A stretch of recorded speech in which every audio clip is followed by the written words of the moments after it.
ശബരിമലയിൽ ഇത് മണ്ഡലകാലം. നല്ല തിരക്കാണ്. തീർത്ഥാടകരുടെ 75,000 ഭക്തർ ഇന്നലെ മാത്രം ദർശനം നടത്തി.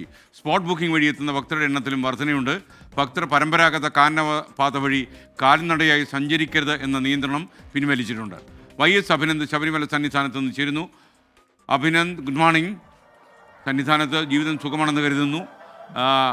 എനിക്കറിയാം, അവിടെയുള്ള പ്രശ്നങ്ങളൊക്കെ അറിയാം. പറയൂ അഭിനന്ദ്, വിവരങ്ങൾ.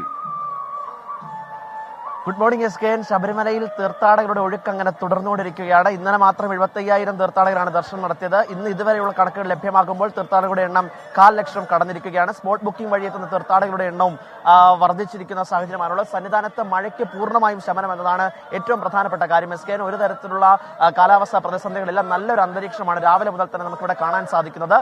തീർത്ഥാടകരെയൊക്കെ തന്നെ എത്തുന്ന തീർത്ഥാടകരെയൊക്കെ നിയന്ത്രിക്കാൻ വേണ്ടിയിട്ട് പോലീസും ഇവിടെ സജ്ജമായി തന്നെ നിൽക്കുകയാണ്. പ്രധാനമായും എടുത്തുള്ളത് പരമ്പരാഗത കാനനപാത വഴിയുള്ള നിയന്ത്രണം ഇപ്പോൾ പിൻവലിച്ചിട്ടുണ്ട്. മഴയെ തുടർന്നായിരുന്നു പരമ്പരാഗത കാനനപാത വഴി തീർത്ഥാടകർ സഞ്ചരിക്കരുതെന്നുള്ള നിയന്ത്രണം ഉണ്ടായത്. ഡോളി തൊഴിലാളികളുടെ ഒരു പണിമുടക്കിലൊക്കെ പോയിരുന്നു. പക്ഷേ തിരുവിതാംകൂർ ദേവസ്വം ബോർഡ് സമയോചിതമായ ഇടപെടൽ അതും ഏതാണ്ട് പരിഹരിക്കപ്പെട്ടു. അങ്ങനെ ഒരു തരത്തിലുള്ള പ്രശ്നങ്ങളോ പ്രതിസന്ധികളോ ഒന്നുമില്ലാതെ തന്നെ മണ്ഡലകാലം അതിന്റെ 19ാം ദിവസത്തിലേക്ക് കടന്നു പോവുകയാണ്. SKN. Thank you Abhinand.